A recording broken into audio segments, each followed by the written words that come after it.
सब जो बुनियादी जो एक सारिफ का जो बुनियादी इशू होता है, उसकी शिकायत होती है, वो ये होती है कि अक्सर व बेशतर रीडिंग चेक करने में 1-2 दिन की ताख़ीर की जाती है इंटेंशनली। ये क्लेम है बहुत सारे लोगों का, और वो इसलिए की जाती है कि स्लैब चेंज हो जाए, और अगर कोई 295-96 यूनिट्स पर पहुंचा हुआ है तो वो 300 क्रॉस कर जाए, कोई 196-97 पर है तो वो 200 क्रॉस कर जाए, जिससे वो बिल की पूरी शक्ल चेंज हो जाती है, आदाद व शुमार बिल्कुल मुख्तलिफ हो जाते हैं और वो बिल डबल हो जाता है।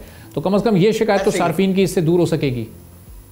ये डिपेंड करता है, बिल्कुल ये सही बात है, ये हो सकती है दूर, लेकिन लोगों की नीयतों के अंदर या दिमागों के अंदर चिप्स लगाने की जरूरत है। जो भी इसके मैनेजर हैं, जब तक वो एक ऑनेस्टी चिप नहीं लगती, लोगों की नीयतें ठीक नहीं होती, उस वक्त तक मैं नहीं समझता। मैं बहुत पैसे मिस्टेक हूँ इस मामले में, क्योंकि जब तक आपकी ऑनेस्टी नहीं सिस्टम के अंदर आती, और वो ऑनेस्टी टॉप टू बॉटम आपको आनी है, जब तक वो नहीं आती कंज्यूमर्स को कोई फायदा नहीं होना। ये नए से नए लैकूना निकाल लेंगे, वो जिन्होंने चोरी करनी है वो भी, कंज्यूमर भी चोरी करते हैं, ये मैं ये नहीं कह रहा, जिन्होंने चोरी करनी है वो कंज्यूमर हों या उसके मैनेजर हों, वो कर ही लेंगे। वो उनके पास बड़े बड़े जिसको कहते हैं ना क्रिएटिविटी होती है और बड़े ऑप्शंस होते हैं करने के लिए। सो अगर तो नीयत ठीक है, टॉप से बॉटम इसको बेहतर करना है, तो फिर जरूर इसको इम्प्लीमेंट करें और through out the system implement करें, सिर्फ मीटर रीडिंग पे नहीं।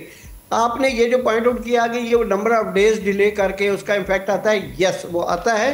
अल्लाह करे वो इम्पैक्ट जो है वो उसका कम हो जाए, या उस पर कोई एक एफिशिएंसी आ जाए कि सेम डेट ये सारी रीडिंग जो है पहुंच जाए, ताकि वो ओवर बिलिंग ना हो, या उसकी जो एंटाइटलमेंट है उसके अंदर रहते हुए या वो उसके मुताबिक बिल आ जाए। ये बिल्कुल ठीक बात है, लेकिन मैं इसको इतना आसानी से होता हुआ नज़र नहीं आ रहा। हाँ, एक एरिया में अगर आप कर भी लेंगे उसका इम्पैक्ट, आप पहले लिटमस टेस्ट करके देख लें, उसका देख लें कि इम्पैक्ट क्या पॉजिटिव है नेगेटिव है। कंज्यूमर पहले से भी ज़्यादा परेशान होते हैं, या कोई उनकी ज़िंदगी में कोई बेहतरी आती है बिजली की करेक्ट बिलिंग से या रिवाइज बिलिंग से, तो देख लेते हैं। बट मैं तो उस वक्त तक रिपीट ये कर रहा हूँ कि उस वक्त तक मुझे पॉजिटिव उम्मीद नहीं है, जब तक सिस्टम को ओवरहाल ना किया जाए, इसके मैनेजर्स की तबीयत साफ ना की जाए।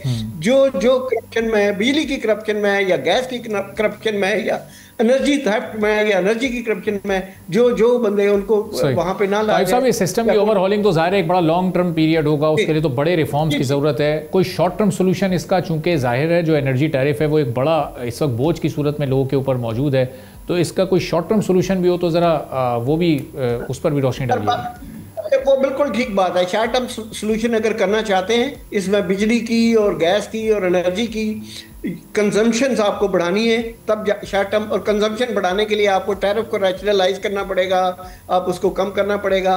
उसकी वजह यह है कि लोगों की अफोर्डेबिलिटी नहीं है, और वो अफोर्डेबिलिटी के अंदर लाने के लिए अगर आप टैक्स कम भी कर देंगे, नंबर ऑफ यूनिट्स अगर आप बढ़ा देंगे, 12 से ज़्यादा इस वक्त बिजली पे टैक्स लगे हुए हैं, और जब आपको और कोई क्लासिफिकेशन नहीं मिलती तो लगते हैं कि फर्दर टैक्स, मतलब वो इतनी 12 क्लासिफिकेशन के बाद आपको कोई उसका टाइटल नहीं मिलता तो वो डाल के।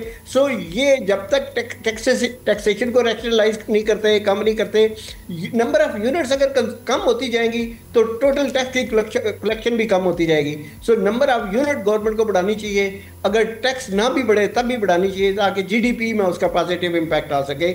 और ये बड़े एक दिन ओवरनाइट हो सकता है, अगर करना हो नियत हो तो ये हो सकता है। सब्सक्राइब करें और बेल दबाएं ताकि कोई खबर रह न जाए।